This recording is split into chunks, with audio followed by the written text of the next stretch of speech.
नमस्कार, आप देख रहे हैं वी न्यूज़ 24 और मैं हूं Deepak Kumar.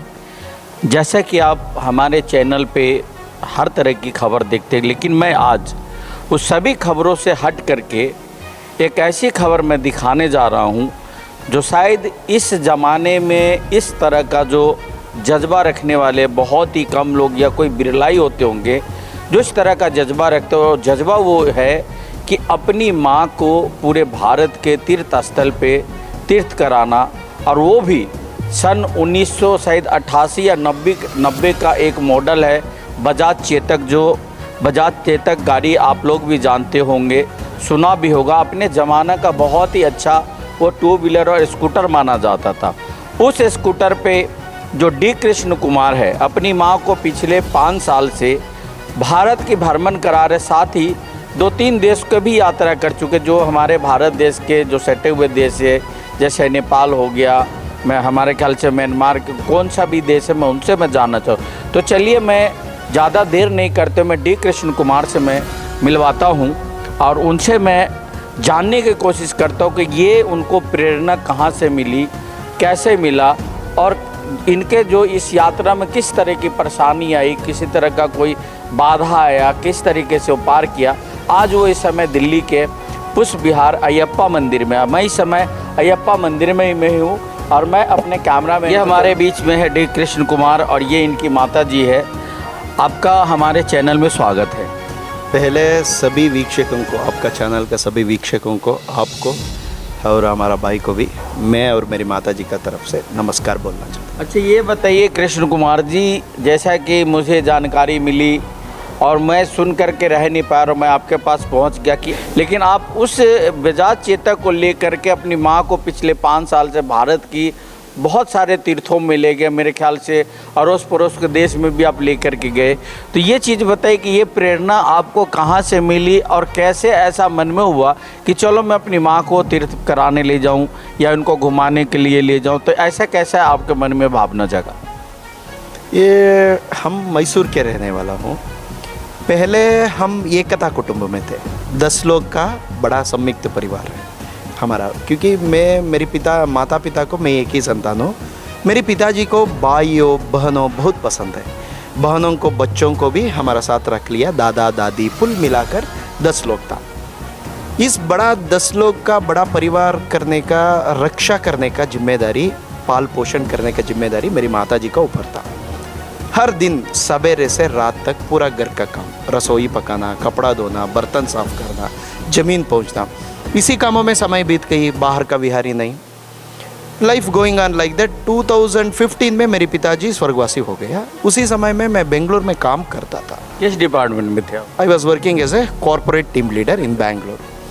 After my father demise, मेरी माता जी को मैसूर से लेकर बेंगलोर में मेरे साथ ही रख लिया।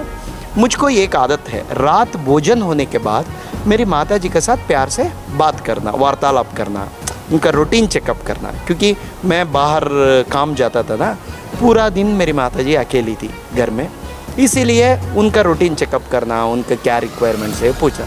एक दिन ऐसा बातों बात करने के समय में मैं एक प्रश्न पूछा, माँ आप तिरुवन्नामलई, तिरुकोयलूर, तिरुवारंगम, तिरुनलवेली, तिरुपट्टूर, तिरुवनंतपुरम, तिरुपति कुछ देखे या माँ? मैं पूछा। मेरी मातेश्वरी ने कहा, मैं यहाँ पास वाले बेलूर हड़ेबीड मंदिर भी नहीं देखा बेटा अभी तक। ये पास वाले बेलूर हड़ेबीड मंदिर भी ना, वो भी नहीं देखा। ये मेरी माता जी का मुखभाव देखकर मुझको बहुत संकट हो गया, क्योंकि मुझको जन्म दिया माता जी, पास वाले मंदिर भी अभी तक नहीं देखा। मैं इतना समर्थ हूँ, मेरा आंखों, दिमाग, मेरा हाथ सभी अच्छा काम कर रहा है, मेरा मेहनत का पैसा भी मैं कमा रहा हूँ। मेरी माता जी का चेहरे का ऊपर निराश भाव आया है ना, वो देखकर मुझको बहुत संकट हो गया। उसी समय में मैं मेरी माता जी को बोला, माँ आप चिंता मत कीजिए, सिर्फ आपको बेलूर हड़ेबीड एक ही नहीं, सारे भारत आपको मैं दिखाऊंगा। क्योंकि द्वापरा युग में श्री कृष्ण ने अपना मुंह का द्वारा अपनी माता के लिए ब्रह्मांड दर्शन किया। मेरा नाम भी मेरी माता पिता कृष्णा रखा है। एटलीस्ट मैं मेरी माता जी को भारत दर्शन करने का संकल्प लिया। ये प्रेरणा। कितनी उम्र है आपकी? मेरा 44 है, मेरी मातेश्वरी का 73 4 है आपका? 44। अच्छा हाँ। और माता जी का कितना है? 73। 73। आपका क्या नाम है माता जी? चूड़ा रत्नम्मा। चूड़ा रत्नम्बा, चूड़ा रत्नम्बा माता जी का नाम है चूड़ा रत्नम्बा। और जैसे कि आपने सुना, थोड़ा सा भाषा का हो सकता है थोड़ी आप समस्या, लेकिन आप भावना इनकी आप समझ सकते हैं। जिनका मन की व्यथा और जो भावना जो है, जो पीड़ा है एक पुत्र का अपनी माँ के लिए, अगर माँ से इन्होंने पूछा कि माँ आपने कौन कौन सा मंदिर देखा, इनकी माँ ने कहा जो मेरे पास का जो मंदिर है मैं वो भी नहीं देखा। तो कृष्ण जी को, कृष्ण कुमार जी को मन में एक व्यथा, एक पीड़ा, एक दुख हुआ कि अरे मेरी माँ अभी आज तक एक मंदिर, तो इन्होंने एक बीड़ा उठाया कि मैं पास का ही मंदिर नहीं, मैं पूरे भारत के जितने भी मंदिर है मैं अपनी माँ को दर्शन कराऊंगा। तो ये तो बहुत ही अच्छा एक आपका जज्बा। और दूसरी चीज़ है, आप दूसरी भी तो गाड़ी ले सकते थे। ये स्कूटर 22 साल के पहले मेरे पिताजी मुझको बेंट के रूप में दिया था, मतलब उपहार दिया, गिफ्ट दिया था। इसीलिए मैं ये स्कूटर को खुद मेरा पिताजी मानता हूँ। अच्छा, ये खुद स्कूटर पिताजी मानकर इस यात्रा में हम दो नहीं है। तो आप ये समझ रहे हैं कि मैं अपने पिताजी और माता जी के साथ मैं यात्रा कर रहा हूँ, इसलिए इस स्कूटर को लेके चले। हमेशा मेरा पिताजी भी हमारा साथ रहे। आपने ये चीज़ सुना कि मैं भी बहुत शौक हुआ कि यार आज के समय में बहुत अच्छी अच्छी गाड़ियाँ हैं और ये खरीद भी सकते हैं। लेकिन इनके लिए मैं एक चीज़ और बता दूँ कि ये कहीं भी जाते तो किसी से 5 पैसे का किसी से डोनेशन नहीं लेते, किसी से कोई पैसा नहीं लेते। जो भी पैसा अपना ही खर्च करते हैं, जो भी जितना भी इनका सामर्थ्य है उसी पैसे में अपने ये घूमते हैं, चाहे जो कुछ भी काम हो। तो चाहते तो बड़ी सी कार भी लेके आ सकते थे। मुझे लग रहा है कि अब कार खरीदने की तो हैसियत तो हो गई आपकी। दोनों कार है, बट ये स्कूटर भावनात्मक संबंध है ना, इसीलिए मैं खुद, मेरा पिताजी भी हमारा साथ आ रही, ये भावना से, ये सद्भावना से। तो ये एक जो था आपका, जो कहते हैं कि द्वापर में एक जो थे श्रवण कुमार थे, जिन्होंने अपने अंधे माँ बाप को भाड़ यानी भाव जो होता है ना कंधे पे लेकर के, और वो यात्रा पर निकले थे, एक श्रवण कुमार। और एक आप इस युग में हैं तो शायद मुझे लग रहा है कि इस तरह के लोग तो बहुत कम ही ऐसा जज्बा रखते होंगे या ऐसी भावना। आजकल के तो जो पुत्र होते हैं या संतान होते हैं, अपनी माँ बाप का तो कदर तक भी नहीं करते, उनके बलिदानों को भी नहीं समझते, उनकी भावनाओं को भी नहीं समझते। को एक माँ बाप अपने बच्चे को पालने के लिए बहुत दुख करता है, बहुत तकलीफ़ करता है, अपना पेट काटता है, अपना बहुत ऐसा चीज़ करता है, तब जाके अपने बच्चों को बड़ा करता है, उसको किसी लायक बनाता है। लेकिन जब बच्चे कोई लायक बन जाते तो उस अपने माँ बाप को सोचता है यार ये तो अनमूर्ख आदमी है, कम पढ़ा लिखा, मैं तो ज़्यादा पढ़ लिख लिया, मैं तो बहुत ज़्यादा बुद्धिमान हूँ। तो आजकल के इस परिवेश में इस तरह की एक भावना भी लोगों में आ रही है। लोग अपने माँ बाप के, अपने पेरेंट्स के कदर नहीं करते। ये तो आपने देखा ही होगा, और अक्सर ही आपको आपके अड़ोस पड़ोस में भी देखने को मिलता होगा, आपके शहर में, गाँव में। यानी कि ये तो अभी पूरे भारत का एक तरह से एक ट्रेंड बन चुका है। लेकिन आप एक बहुत ही अच्छा कार्य कर रहे हैं। अच्छा, ये बताइए आपने जो ये यात्रा किस सन में और कब शुरू किया और कहाँ से आपने शुरू किया था? मैं जनवरी 14 2018 मेरा नौकरी को त्याग पत्र दिया, मैं कॉरपोरेट टीम लीडर का जॉब को त्याग पत्र दिया। 16 जनवरी 2018 ये मैसूर से शुरू किया। और मैसूर से सबसे पहले आपने कौन से भगवान का दर्शन किया, किस मंदिर में गए? मैं मैसूर में पहले चामुंडी माता का दर्शन किया। यानी कि सती के पास गए आप, यानी सती माता के पास। चामुंडी माता बोले तो माँ दुर्गा, भवानी, काली, वही सती माता के पास आप गए। वहाँ उसके बाद फिर कहाँ गए? उसके बाद पहले हम केरला गया, Kerala, Tamil Nadu, Pondicherry, Karnataka, Andhra Pradesh, Telangana, Maharashtra, Goa, Chhattisgarh, Orissa, Jharkhand, Bihar, west Bengal, Sikkim, Assam, Meghalaya, Tripura, Nagaland, Manipur, Mizoram, Arunachal Pradesh, Indo China border, Tawang, Sela Pass, Rupa, Bomdila, Ziro valley, Along, Pasighat, Mechuka, Tato, Parshuram Kund, extreme north east, Khonsa, Miao, Namdapha forest, साथ ही नेपाल, भूटान, म्यांमार भी इसी स्कूटर में मैं सफ़र चुका हूँ। तो कभी नेपाल में तो खैर जाने के लिए आपको तो पैसा पर डे का आपको टैक्स कटवाना होगा, जिसको भंसार कहते हैं, जिसको भंसार कहते हैं। और पर डे हमारा जो रुपया है शायद 160 रुपया के आसपास में लगता है हमारा इंडियन रुपये, और उनके 200 रुपये पर डे का उनका चार्ज होता है। तो आप कितना दिन नेपाल में रहे? नेपाल में हम 7-10 दिन था। 7-10। और भंसार कितना दिन का कटाए थे? वो शायद 1500 अराउंड क्योंकि 1500 मतलब आपका 7 दिन का हुआ। वो इमिग्रेशन ऑफिस में हमको मदद भी किया, डिस्काउंट भी किया। मैं बहुत वहाँ का लोग है ना, बहुत दिलदार लोग है वहाँ। हम यहाँ इंडिया से मतलब नेपाल तो आप बिहार होके गए होंगे। बिहार, सीतामढ़ी, भिट्ठा मोर, जलेश्वर। अच्छा, आप जलेश्वर में एक जलेश्वर नाथ महादेव था, उनका दर्शन किया? दर्शन किया। तो हमेशा ही वो पानी में डूबे रहते हैं और हफ्ते में एक दिन जो नेपाल की सेना है उसको साफ सफाई करके फिर वो मतलब 8-9 फीट गहरे पानी में रहता है वो जलेश्वर नाथ जो है। और वहाँ पे एक आपका सती का एक मंदिर है उस जगह में भी। उस मंदिर में भी एक सती है। हाँ, सती मंदिर है, जो एक अंग जो वहाँ भी गिरा था। ये 52 श्राइन में वो भी ये है 51 शक्तिपीठों में से 52 नहीं, 51 है। 51 शक्तिपीठ है, जिसमें से एक वो भी है। और आप जनकपुर में वो मंदिर देखा जहाँ पे सीता जी का स्वयंवर हुआ? वो पूरा जनकपुर पूरा 2 दिन घूम लिया। और वो देखा आपने जहाँ पे धनुष टूटा था? धनुषा उठा था वो जगह सभी पूरा। हाँ, एक जगह। और वहाँ पे वो देखा पाताल गंगा धनुषा में एक पीपल के पेड़ के जो नीचे गहरा सा हाथ, उसकी कहते कि आज तक किसी ने उसकी गहराई का माप नहीं सका कि कितना गहरा वो, कोई इंजीनियर कोई वैज्ञानिक नहीं। और नहीं उस जो धनुष है उसके जो मटेरियल है उसको भी नहीं पता पा रहे कि वो मतलब आयरन है, कार्बन है या वुडन है, क्या है उसका भी पता ही नहीं चल रहा। बहुत, क्योंकि बहुत नेपाल भी बहुत अच्छा है। सिंधुली रोड से हम वहाँ गए, जनकपुर धाम से हम सिंधुली रोड से, वो जापान ने वो बनाए है ना। ये वो आप आगे गए थोड़ा, जनकपुर जो थोड़ा से आगे जाके राइट मुड़ना होता है और धनुषा जाना होता है। तो एल्टीट्यूड वो हाई एल्टीट्यूड है, उसी रास्ता में हम। चलिए, तो अभी फिर वहाँ से आपने तकरीबन भारत की अभी उत्तराखंड गए आप? हाँ, उत्तर बद्रीनाथ में कहाँ गए? पूरा चारों धाम, उत्तरकाशी, उत्तरकाशी सभी, गंगोत्री, यमुनोत्री, केदारनाथ, वो सभी बद्रीनाथ तक ये स्कूटर में गए। इसी स्कूटर में पूरा उत्तराखंड, हिमाचल भी गए। रुद्रप्रयाग तक चला गया हो गया स्कूटर? रुद्रप्रयाग, गौरी कुंड, रुद्रप्रयाग, क्योंकि वो हिमाचल भी गया। हम हिमाचल में पूरा Chamba district, Kangra district and Mandi district. अभी तक आपका कितना पैसा एक्सपेंस हो चुका 5 साल में?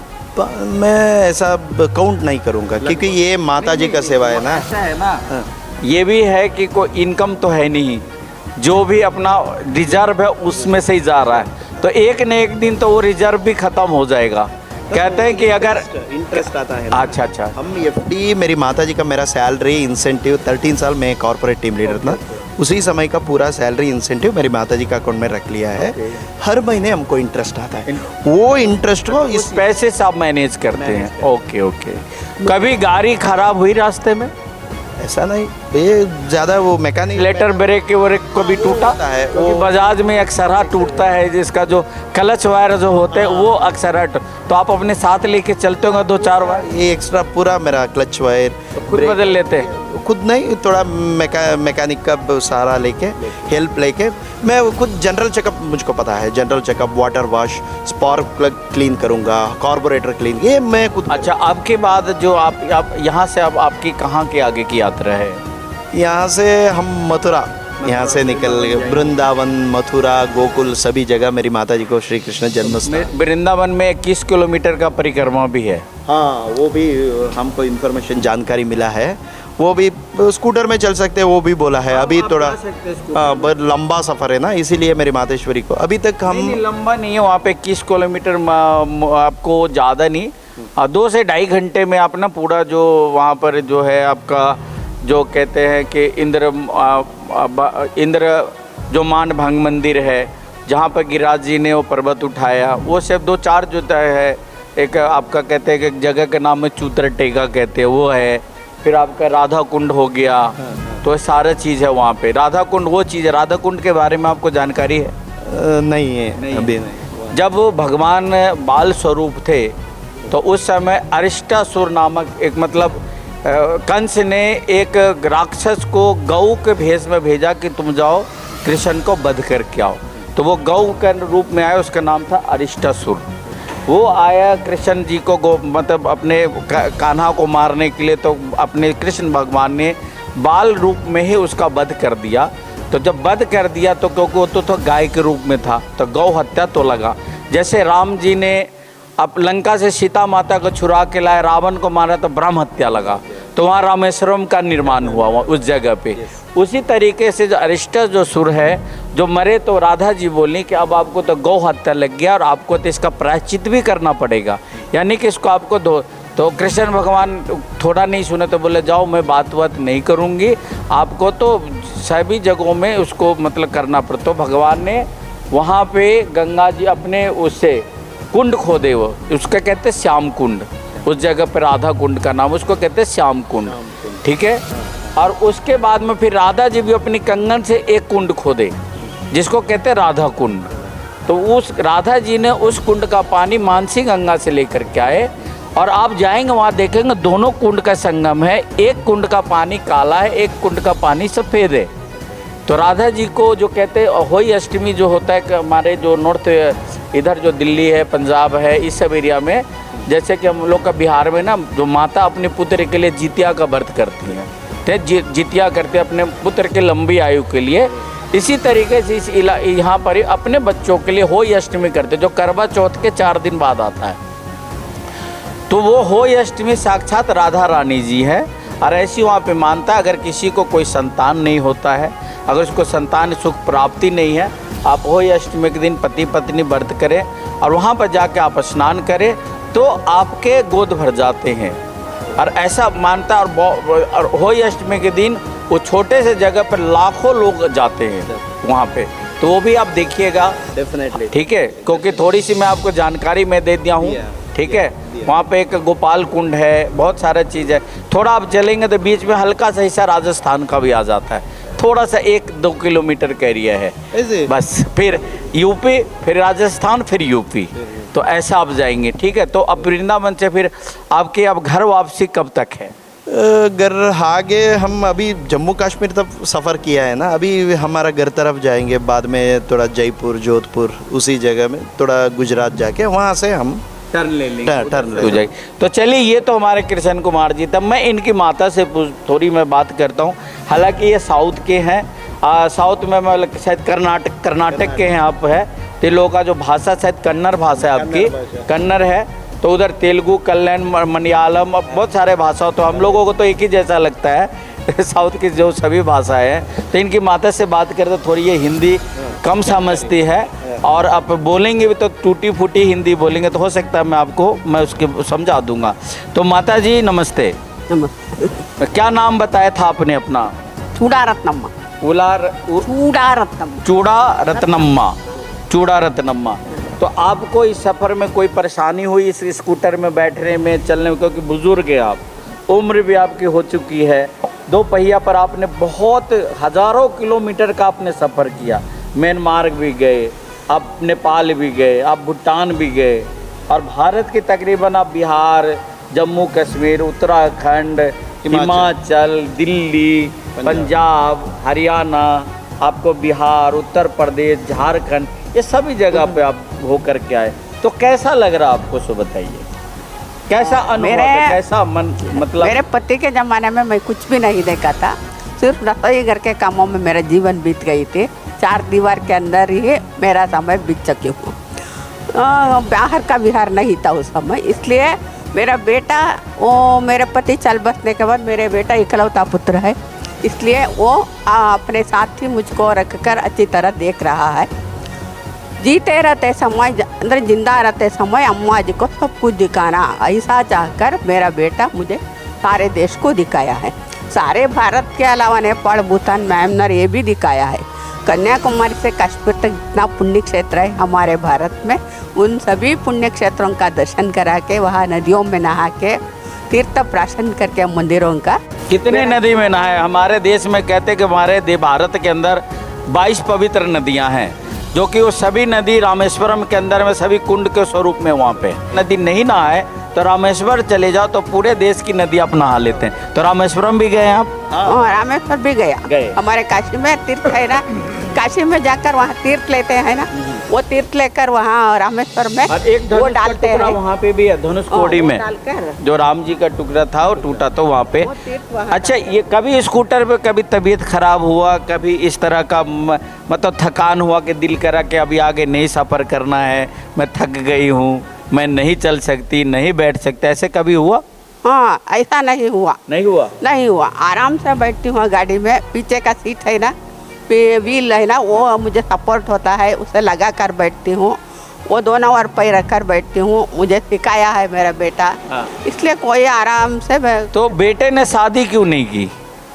बेटा कुंवारा है, शादी मैरिज अभी आपका बेटा ने शादी क्यों नहीं किया और आपने क्यों नहीं करा अपने बेटे का शादी? शादी को वो पसंद नहीं करता, वो लौकिक जीवन, अच्छा। लौकिक जीवन वो पसंद नहीं करता वो। चलो, आपके पास तो आपका बेटा है, हाँ। इसने आपकी सेवा करी, जब कल ये वृद्ध होंगे, इनका शरीर गिरेगा तो इनका सेवा कौन करेगा? आप तो सदा नहीं रहेंगी। ಅವ್ನ ಮಗ ವಯಸ್ಸಾದ್ಮೇಲೆ ಅವನ ಸೇವೆ ಯಾರು ಮಾಡೋದು? वो बोलता है मैं स्ट्रांग हूँ, आप चल बसने के बाद मैं स्ट्रांग हूँ, मैं संभल करता हूँ, आप चिंता मत कीजिए, ऐसा बोलता है। आपको लगता है कि सदा स्ट्रांग रहेंगे ये? वो स्ट्रांग है, इसलिए ಅವ್ರ ಮಾತು ಅವರು ಯಾವಾಗಲೂ ಸ್ಟ್ರಾಂಗ್ ಆಗಿರ್ತೀರಾ ಅಂತ ಹೇಳ್ತಾ ಇದ್ದಾರೆ. अला स्ट्रांग ऐसा नहीं है, वो कुछ उम्र डलने के पहले, डलने के तक ज़रा रहता है, वो बाद में भगवान है मुझे। चलिए, ये बहुत बड़ी बात है। ये देखो, एक माँ बेटे का अटूट ये प्रेम है और ये मातृ शिशु का ही जो प्यार है, एक जज्बा है कि आप उस गाड़ी पे सोच भी नहीं सकते 50 किलोमीटर भी जाने का, जिन गाड़ियों पर ये हज़ारों किलोमीटर का सफ़र किए। तो चलिए, मैं अब उस गाड़ी को आपको मैं दिखाता हूँ कि वो गाड़ी कौन सी गाड़ी है। तो यही वो जो स्कूटर है जो तकरीबन ये 76,000 किलोमीटर का ये सफ़र जो बेंगलुरु से पूरे भारत, नेपाल, म्यांमार, भूटान का ये सफ़र अभी तक किया है। और यही ये गाड़ी जो आप नंबर देख सकते हो, KA09X6143, कौन सा मॉडल है ये? 2001 मॉडल, यानी 2001 का ये मॉडल है, जो बजाज चेतक, कभी हम भी बजाज चेतक पर चढ़ा करते थे, मेरे पास भी हुआ करता था। और इसी गाड़ी पर अपनी माँ को लेकर के ये लगभग 76,000 किलोमीटर का ये सफ़र ये कर चुके हैं। तो चलिए, आपका जो जज्बे को तो मेरा तो सलाम है ही, और एक सीख भी हमारे समाज में कि आज के दिनों में जो लोग अपने माँ बाप को भूल जाते हैं, अपने जन्मदाता को भूल जाते हैं, जो उनकी बलिदान को, उनका जो किया हुआ जो त्याग होता है उसको भूल जाते हैं। लेकिन आपने अपनी माँ का सिर्फ एक वाक्य जो पूछा कि आपने क्या घूमा, और आपने पूरा हिंदुस्तान के जितनी तीर्थ स्थल ये सब आपने घुमा दिया। अगर आप ये वीडियो YouTube पर देख रहे हैं तो हमारे चैनल को सब्सक्राइब करें और बेल आइकन को दबाना ना भूलें। अगर आप Facebook पर ये वीडियो देख रहे हैं तो हमारे पेज को लाइक करें।